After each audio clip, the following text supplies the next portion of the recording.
Hello बच्चों, let's see this question.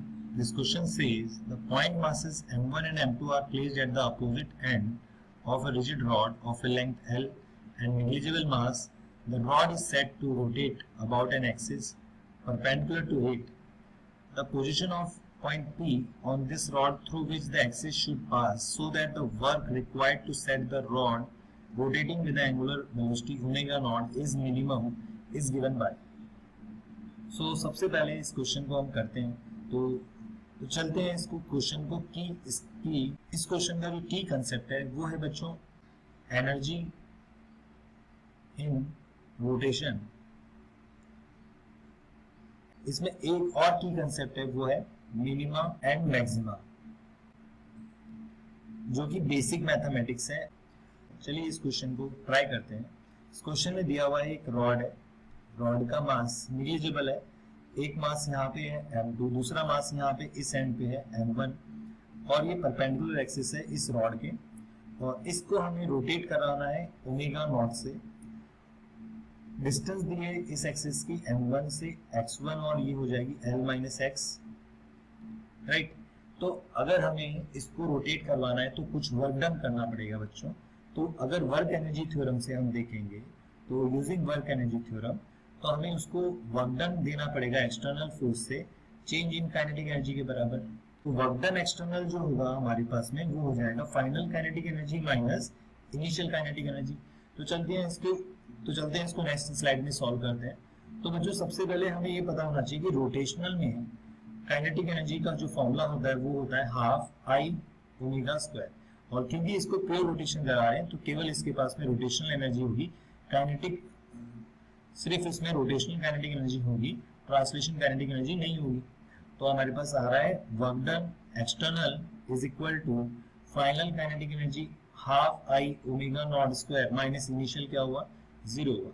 तो work done जो होना चाहिए वो मिनिमम होना चाहिए और मिनिमम कब होगा जब आई मिनिमम होगा क्योंकि ओमेगा नॉट कांस्टेंट है, हाफ कांस्टेंट है। तो half I omega not square. तो for work done external to be minimum I should also be minimum। Moment of inertia को क्या होना पड़ेगा, उसको भी मिनिमम होना पड़ेगा। तो मोमेंट ऑफ इनर्शिया देखो अभी हमारे पास में कितना आ रहा है, अगर डायग्राम देखोगे तो ये ऐसे डायग्राम है, इधर m2 है, यहाँ पे m1 है और ये वाली एक्सिस है, इससे डिस्टेंस x1 है और x है और ये वाली डिस्टेंस है l माइनस x। तो इसके अबाउट हो जाएगा एक्सिस के अबाउट m1 का मोमेंट ऑफ इनर्शिया हो जाएगा m1 x square plus m2 का हो जाएगा m2 l माइनस x का होल स्क्वायर। कभी कोई क्वांटिटी यहाँ पर x जो है वो किस पे डिपेंड कर रही है, वो x क्वांटिटी पे डिपेंड कर रही है। तो हमें किसी x पर्टिकुलर x पे ये i क्या मिलेगा, मिनिमम मिलेगा।